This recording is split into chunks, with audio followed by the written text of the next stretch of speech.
You need to work very hard, reading papers, doing research in your lab. Writing the reports, writing the papers. But you also need to look at other people's work. Sometimes even not related. You see what they are doing. What they are thinking, why they do that. Then the ideas will come. Yeah. A lot of the new ideas are not planned. It's like just during the communication, in the conference, in the hallway. You just listen to a presentation in the hallway, talking with the speaker. Suddenly you have this idea, new idea. You can never think or never plan on.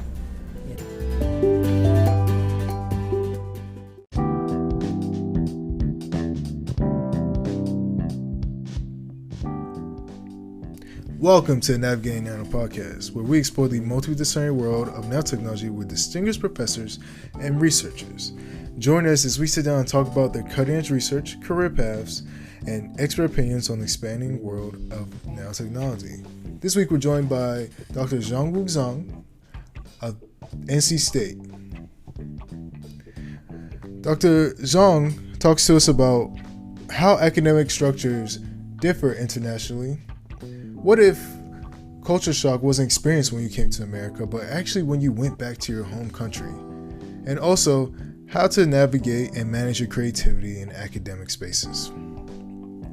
Join us this week, the Materials Research Society at the Joint School of Nanoscience and Nanoengineering, as we navigate nano.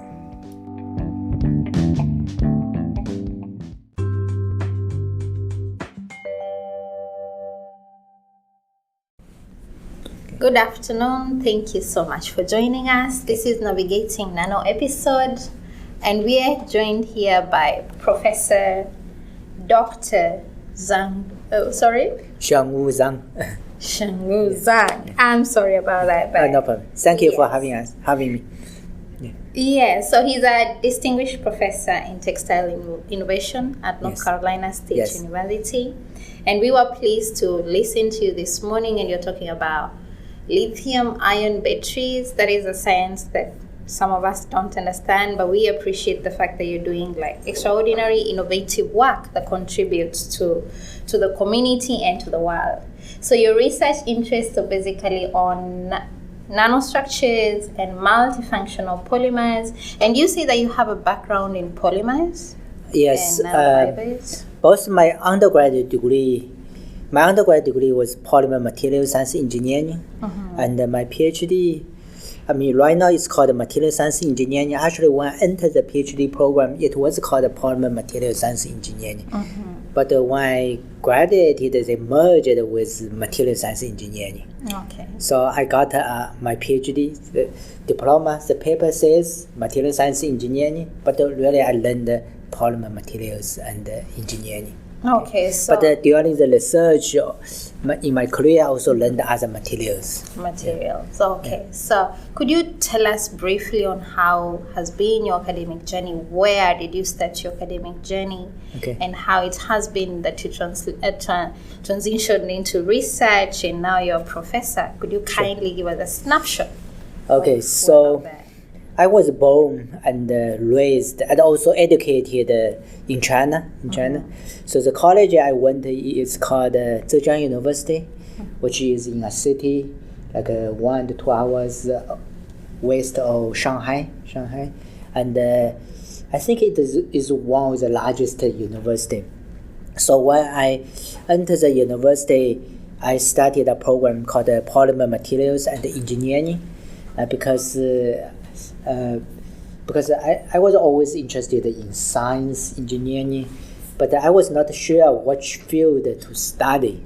So I looked at the different areas, and I found that polymer was, that field was very interesting because they make all kinds of materials for all kinds of applications, medical applications, energy applications, space applications, and there's so many fancy, products from the polymer. And it's also at the time people were talking about the sustainability because most of the polymers until today they were made from petroleum. Okay, so it's really not environmental friendly, but there in the nature there are so many polymers we can use. So there's a lot of opportunities, I believe. So that's why I studied the polymer materials and engineering.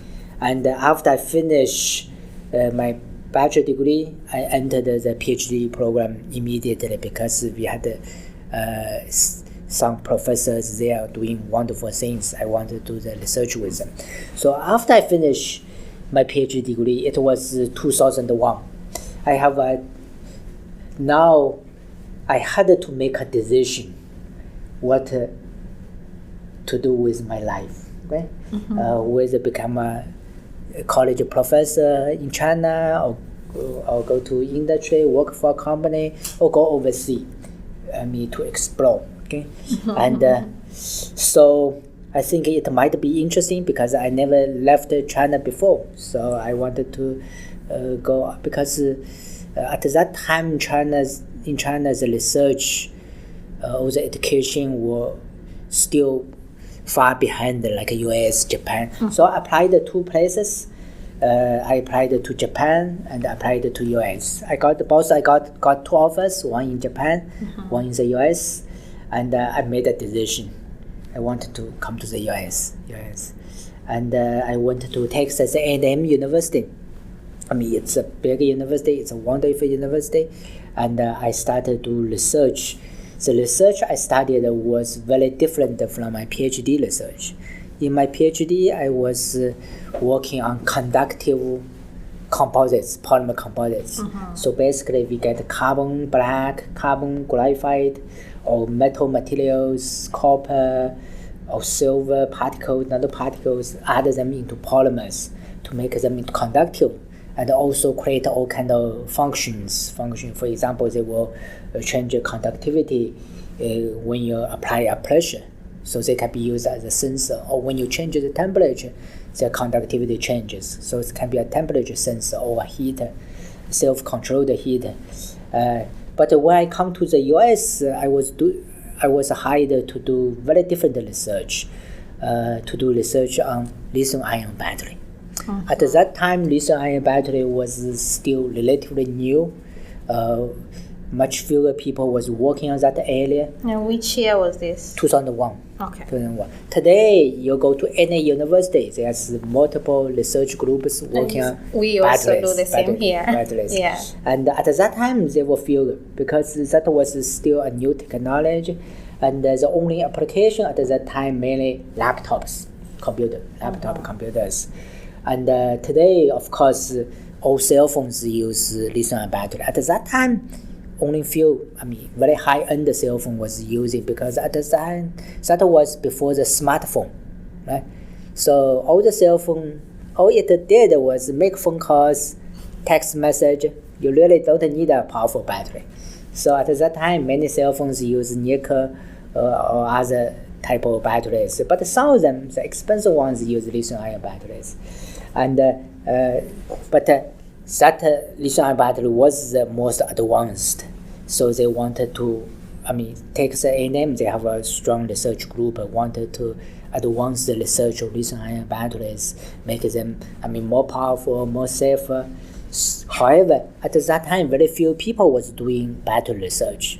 So they find me, feel like, hey, this young person was putting all kinds of particles into polymers. For the battery in the electrode, basically same thing. You have all kinds of graphite or lithium carbide oxide, and you put the polymer, hold them together to make an electrode. So seems very similar. So at least the process. So they hired me. So over there, I learned how to do research on lithium-ion batteries. And then 1 year later, I moved to North Carolina. I was hired as a postdoc in the Department of Chemical Engineering. So I continued to work on lithium-ion batteries, but at that time I started to introduce some fiber structure into the battery. And in 2006, I joined the Wilson College of Textiles to become an assistant professor. But before I applied to the faculty position, about 2 or 3 years before, because at that time I was doing postdoc research for about 2 years. So now you need to start to think about what's next. Right? You don't want to be a postdoc research for your life. All your life. Yeah. So basically, for postdocs, 2 options: go to the industry or become a professor. You know what I'm saying? And then I decided I like a professor because all my life was in a university, and I like the academic freedom. The professors, you can really focus doing research that you believe it's important, and you also work with students. And so with the young people, you keep your mind young, right? Yeah. And so I decided that I wanted to become a professor. But most people heard about this, they feel like, no, it's impossible for you to become professor. Why? Because you never studied in the US. You never know how the US classroom looks like. Okay? You never been a student here. How can you teach? You even don't know how the university system, you are working in the university, but you're doing research in the lab. How do you know the university system works? How the students pick a class? You were a student in China, but it's different system, right? Yeah. And they feel like, most US professors, they got their PhD degree at least. Most of them got undergraduate degrees in the US. So you know how to become a professor in the US, right? You need to be a US student first. You was not a student. But I feel like that kind of disencouraging. But I feel like I really like, that I at least wanted to have a try. Yeah. So I started to, I asked some professor, can I sit in your class like a couple of times to see how you teach? And I did that several times, and also talked to many different professors, try to get their advice, and then I decided to apply. And I was very fortunate, got my position in the Wilson College of Textiles, because at the time, also some people get surprised. They feel like, you're not a textile student. Do you know how to weave a fabric? Do you know how to knit? Do you know how to make the clothing? I said, I don't know. But the reason they hired me because my background was polymer. All textile materials are polymer materials. So all students need to learn polymers. So I was able to go there to teach polymer class. But then when I joined the college, I feel like, okay, so I can teach polymers, that's fine. But for my research, I do the battery. The battery, people will first ask, what's the relationship between textile with the battery, right? So I don't want to give up on my research. So I wanted to make a link. But then I realized that I may not be able to, I don't understand how to make a fabric, how to weave a fabric. I kind of know, okay, the yarns go this way, that way, but it's so minimum that not enough to any research it's or a teach. Gift, if I say it's a gift. Exactly. Yeah. But I think if you know the material, you know the polymer, at least you can figure out how to make the fiber.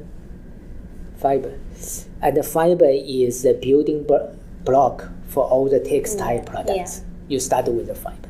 So I'm going to build the building block for your textiles. So I started to learn how to make the fibers and integrate that research. So most of my research right now is building all kinds of fiber or nanofiber structures for batteries, energy storage. And we also do other applications, but most of them are related to fibers. And even my teaching, I started to change, convert. Now I'm no longer just teaching the polymer. I also teach fiber science, how to make fibers. And I learned how to make fibers so well in the college. I become the expert in the fiber field, expert in the building block of the textiles. And I even wrote my own textbook, fiber science. So all my students, in the college, they wanted to learn. The first class they take textile related to class is fiber. Yeah. So they use my textbook, as a building block to establish their foundation on their textile, on their knowledge of textiles. and the book is also being used by other schools. Yeah, so actually, thank you for, you have opened the conversation like the way I was really hoping. So my point is, don't give up if somebody say no to you. Yeah, that's where I actually wanted to go, because you came all the way from China to the US. Yeah. And what I can say is you have been a very productive individual, to the community, to the US, and I'm hoping to China as well. But I want to understand the transition, how it was for you from China to the US. Our school has a lot of international students. Yeah. And we have faced a lot of challenges just coming from home to the United States. Leave aside just adjusting into the American system, but even into the academic system in the US. So how was it for you? I know it's been a while, but how was it for you then? Oh, that was a very interesting and process, and it will be in my memory for my life. When I came to the US, it was August 2001. It is just shortly before 9/11. And when I just came, it was culture shock, right? It's not just as a culture thing, it's just as a language. I mean, I thought I was quite good in English. Yeah. I mean, I was learning English from middle school, and I was able to write a paper. I published, quite a lot of paper. When I was a PhD student, I know how to write. But when I landed, I found that the people here speak English very differently. Exactly. It's American English, and in Texas, that's another version of the English.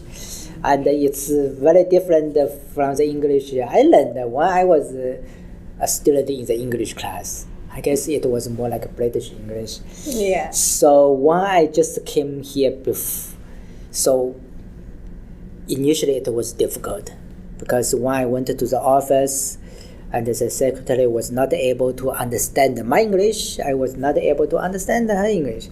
So I had to have another Chinese student help me kind of translate to figure out how to do the paperwork, how to check in, how to find the office. And the first week in my office, even my name, last name is Zhang, and most people pronounce it as Zhang, but in China it's Zhang.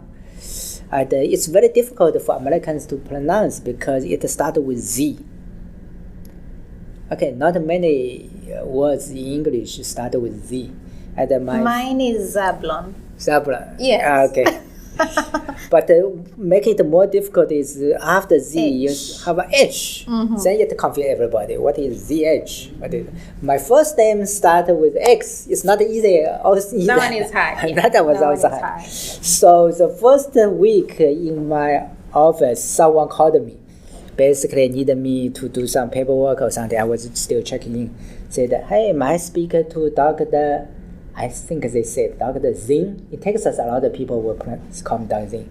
And I said, no, we don't have a Dr. Zing. It's a long number. I don't hang up. And then they call it again. I think, they have the right number. Can I speak to Dr. Zing? And then I hang up again, tell them wrong number. The third time they said, I think you are the Dr. Zing you want to. Yeah. So it's just one small thing. But of course, language is just one thing, right? You also need to know the culture, how people think, how people behave are very different. So the first couple of years, I actually invested the time, try to make, some people will, from foreign countries, like I'm from China, so some Chinese will make all the friends with Chinese friends. Just getting there, eat together, live together, have fun together, study together. I have a lot of Chinese friends, but I purposely also meet with local American friends or Indian friends, from all over the place. Since I'm going to live here, I need to know the people.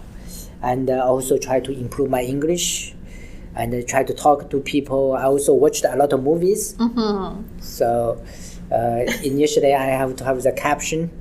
Initially, actually, I started watching action movie, because the action movie you really need to doesn't have to understand what they are saying, right? But you're listening in the environment, and then slowly, you watch drama or other kind of things, and then one day when you when you're driving, turn on the radio, suddenly you feel like, hey, I know what they are saying in the radio. Yeah. And then that was the transition, because when you understand what other people are saying, other people started to understand you. And Exactly. And it didn't take too much time, but it's a big transition because I learned English before, so it actually is just more like the pronunciation things. Right now, I still have an accent. My daughter feel like always telling me that your English doesn't sound right. My daughter said, because she was born, raised here. But she's all American. I probably will speak in this accent for whole my life. Many words, my pronunciations will be wrong, but I have no issue in communicating people. For people understand me. Right? Well, we do understand you. That's we understand you, so let that not bug you. So that's one example in terms of culture. Culture shock, even the language barrier, even just creating relationships. You had to mingle with people who speak like you, so that but that is the transition that many other students go through. And also one thing very interesting is you feel the culture shock, but the largest culture shock was not when I first came here. It's when I first time went back to China to visit my parents. So I came here because when I moved here, I was expecting the culture shock. I know, I will see different things, meet different peoples. Will see things I don't understand. I will learn. So I was prepared. So I still had a culture shock, of course, but I was prepared. But 1.5 years later, I went back to see my parents just as a New Year. I was not prepared. I feel like I'm going to my home, and suddenly I feel like, because I kind of 6 or 7 months, I used to the way how Americans work. How Americans cross the street. Cars will wait for you. But when you land in China, that's another culture shock. Suddenly, because I was in college station, not many people there, small town. Suddenly, when you land in Shanghai, people everywhere. Also, that's the way I grew up, but I still feel like a larger culture shock, but that I was not prepared. Of course, just a couple hours later, I'm fine. I was fine. But it was kind of surprise. I think, thank you for mentioning that. It's something that we all should be prepared to get shocked about once we get back home. Exactly. Because I always see the American system is very streamlined. There's a way that the roads operate. They're very organized. It's not that our countries are not organized. It's a system that works for us back home, and this is a system that works here. Exactly. And I think we should all be prepared for that transition once we get back home. So I think I'll give opportunities to my audience. Yeah, so you mentioned culture shock. So I guess sometimes we think like science is kind of like this universal thing, but is there ways they approach like the culture of science and academia in China? Is it different than here in America? And I guess, and did you see that difference? Or? Yeah, I think I see the difference because science, of course, science is universal language, science without a border, but the research was done by people. There's culture there. The way people communicate, the way people think will influence the way they do research. And the Chinese, of course, right now we are in a university, research institute. If you look at the research university in China, when I grew up, it was the transition period because initially in 1950s, 60s in China, the Chinese university is more like a Soviet Union model, Russia. So The degree, I mean, it's very specific, and they go to very details. They will have like a program in silk, program in cotton, very specific, and this way to the research is more Soviet Union style. And when I was a student, it was transition and transferring to like a more US style. That's why when I entered my PhD program, it was polymer material science engineering. In the US, mainly most people in that field, they got a material science engineering degree. So that's why when I graduated, they changed. So I got my degree in material science engineering. And right now, I still visit China very often. And China is growing really fast. They're investing a lot in research. And slightly different. In the US, for example, every individual professor, doesn't matter whether you're assistant professor, associate professor, full professor, you're independent. You're equal to each other. So you have a lot of small research groups and very active innovation, doing all kinds of crazy things sometimes. And that's a good thing. In China, it's very different. You have a big professor, okay, get all the funding, all the resources. Under that big professor, they have several, regular professor, not so famous, but they also professor. Under them, we have associate professor. So it's more like a pyramid. So if you look at the bigger professors, that research group can be huge. It can have like 100 people or even more, like a huge research group, and they get a lot of resources. So it has pros, cons. Pros is if the big professor direction is right, making all the right decisions, and they will have a lot of resources. And so the research progress really fast, really fast. But the negative thing is the younger professor will be very difficult to be independent. Okay, because when you raise, only very few of them can raise down to higher level, to associate professor or to full professor. So competition is huge, and they will waste a lot of time in doing other things. And since you are going to report to professors who are senior than you, actually it will kind of limit your creativity. So the good thing is they can produce papers, produce results very fast because they have more people. The negative thing is innovation is challenging. At the US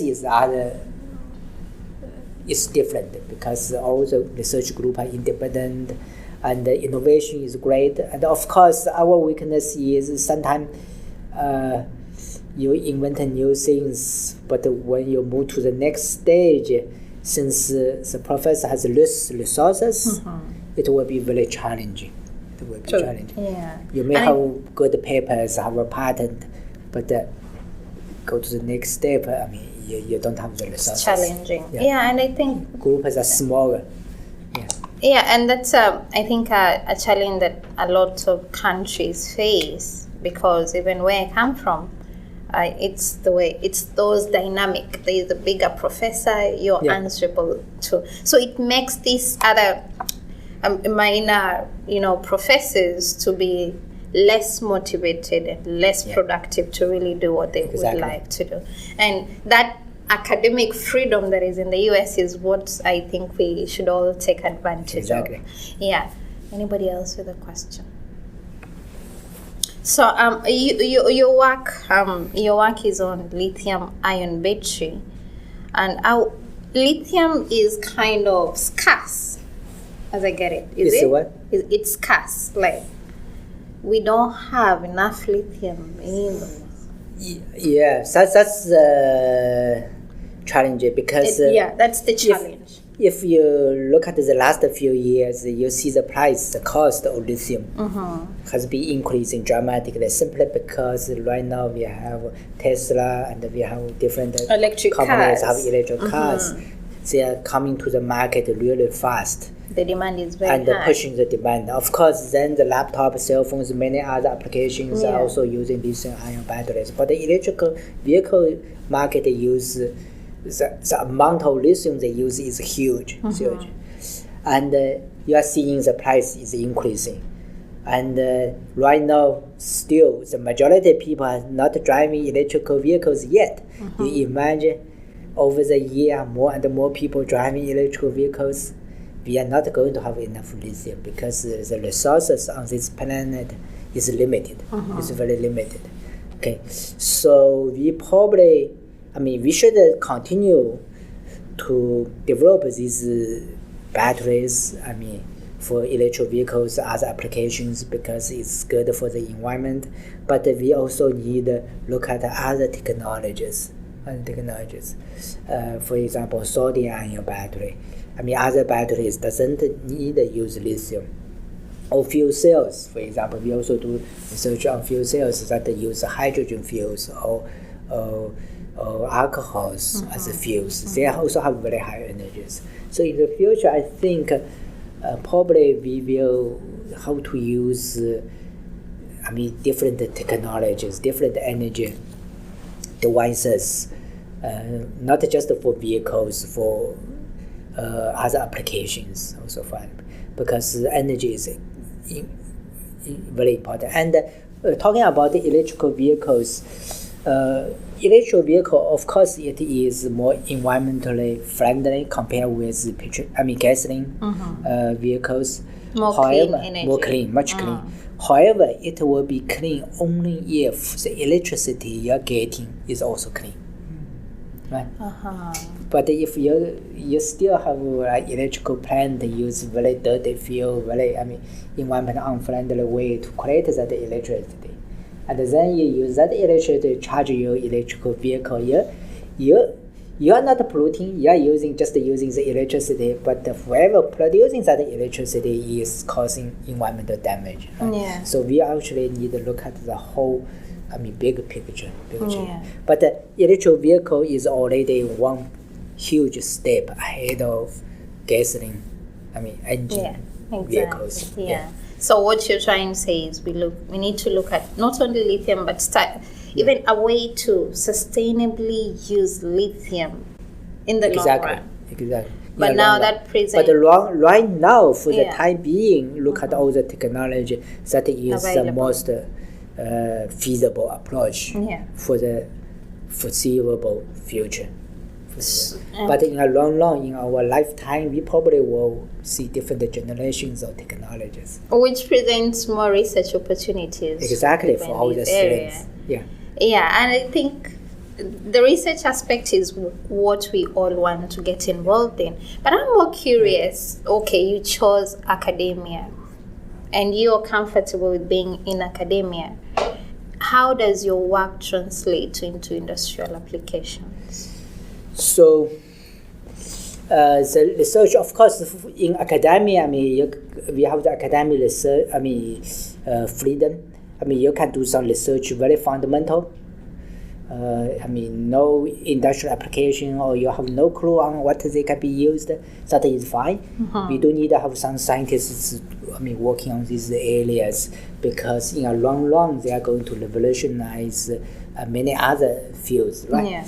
And but we also need to have some researchers working on very applied field, and my research, I would say, in that area, because we are working on the batteries, we are working on the nanofiber materials. They have practical applications, and of course, as a professor, I'm not really very good at in terms of industrialization, the mass production. Also my field is very applied, but what I'm good at is in the lab, making some material, do the testing, and demonstrating there. But we did some try. For example, myself, I also already worked with my partners, have startup companies, try to now develop these technologies into, be ready for industrial applications. Because a lot of time in academic lab, the materials or the device technology we developed, they're great, but for mass production, there's more research, more development need to be done. And university may not be very great on that aspect. University is good in innovation, okay, making new things, but not necessarily in terms of production. So that missing link, I mean, there are different approaches. Either you can work with industry companies already, so they will, I mean, take your technology, continue to develop them. Or you can have your own startup company and get investment to continue to develop. So there's different approaches. Depends on what kind of industry, what kind of technology you're looking at. But fundamentally, innovation cannot work if we don't have development of these Exactly. innovations. I mean, without that next step, I mean, it doesn't matter how great the technology is, it will just be a research paper or a research presentation or a news report. That's it. Yeah, and I mean, that's still good. That's still good, but it's only good because it translates to you as an individual. But how does it contribute to the? I mean, but it has an impact in society. For example, in terms of awareness, in terms of training the student. Because now you have a student. I mean, you have the technology; they can continue to work on this area. But the impact will be more limited. Yeah, more limited. Okay. I think you have a question. Yeah, I'm just curious. So you described the U.S. system as more creativity. How do you manage creativity, or what is your style of management? You have to be very careful in how you manage your creativity, because if you don't do right, you may kill the creativity, right? So creativity, I mean, you have to keep your mind open. Okay. When student, for example, ask you a question or they have an idea, sometimes you feel like, hey, you have no experience, kind of very silly, but don't kill it immediately. Let them think, let them open mind. You think about creativity. There are some scientists, for example, the periodic table, how they find the periodic table in the dream, because in the daytime they're thinking about it, and then during the dream, you have this idea, the benzene ring in the chemistry, how you get the benzene ring structure. People I forgot the name of the scientist that was confused, like how the atoms, how the hydrogen get it together. Keep on thinking, then during the dream the idea comes. So you kind of manage your dream, at least right now, right? So I think the managing the creativity is try to remove the blocks that block the creativity. Yeah. Like you remove this break, remove that break, you don't block them, so the creativity will allow come. yourself to think. And for students, for faculties, you go to the meetings more often. I mean, you need to work very hard, reading papers, doing research in your lab. I mean, writing the reports, writing the papers. But you also need to look at other people's work. Sometimes even not related. You see what they are doing. I mean, what they are thinking, why they do that. Then the ideas will come. Yeah. A lot of the new ideas are not planned. It's like just during the communication, in the conference, in the hallway. You just listen to a presentation in the hallway, talking with the speaker. Suddenly you have this idea, new idea. You can never think or never plan on. Yeah, no, so you as a professor, when you're looking for students to work with, what do you look at? Is it a student who is more knowledgeable or a student who is creative, or you try to create a balance of the two? I would say how to have a balance. Because in the end, a student, for example, a graduate student, you still need to have the defense, right? Thesis defense, you need to have enough result.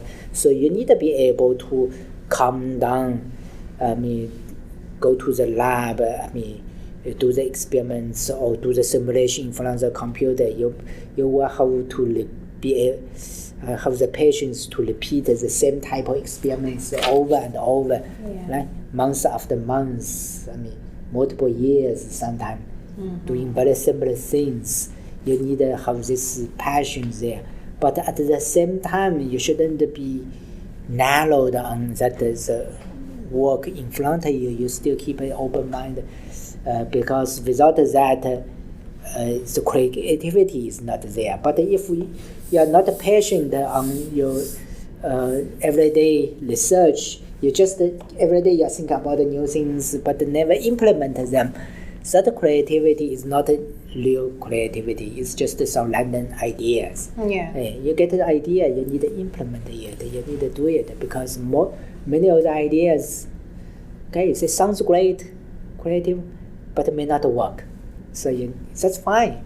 But you have to implement. Otherwise, you keep on thinking, you never produce anything. So it will be for a student, it will be very difficult to graduate. Yeah. Because you don't have any results. Yeah. I mean, you're still a smart person. You're still doing great in the classroom. You're still doing great. I mean, in the meetings, but you don't have results. Yeah. So the balance is very important. The balance of the two. Yeah. Okay. And another thing that we look at as PhD students is to create a relationship that is long-term with our professors, in that he is my mentor now, but he becomes a long-term mentor in my life. So do you have students that you're mentoring, and what has been that? Who mentored you, and who have you mentored, and how has that journey for mentorship been so far, you as a professor? Okay. I think, there's two ways. One is my professor, right? And the other is my students. Okay. For my professors, for my PhD professors, lately I haven't talked with him for a while. He has retired, and but for many years after graduate, every once for a while, I just make a phone call, just to say, hey, how are you doing? When I visit China, I will come to visit him. And for my postdoc supervisors, one at NC State, of course, we are in the same university. We meet each other, from time to time in the gym, for example, and we communicate. And both of them are great, and they still give me advice. And sometimes I still ask them questions, and we build that good relationship. And I also have many students, who are still in my lab, and also many of them already graduated. Some of them are already become professors. And I keep relationships with many of them. Not every single one, because everybody's personality is different. Some people is like, hey, I'm graduated, bye-bye. Let me go. You never see them. But it doesn't mean they forgot you. It's just their personality. It's not their way, just contact you. They're fine. But some students, when they finish, it's very often they come back. I had a student like last month, suddenly came back, brought some cookies. Hey, I made some cookie for you last night. It was very sweet.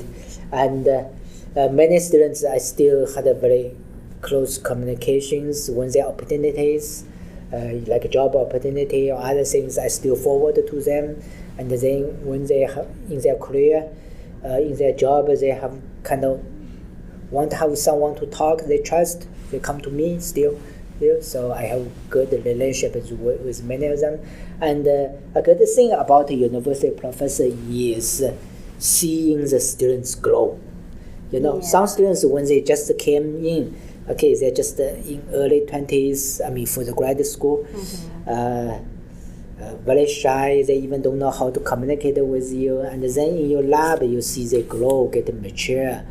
They're able to deal with all kinds of challenging situations, and then when they graduate, they continue to grow.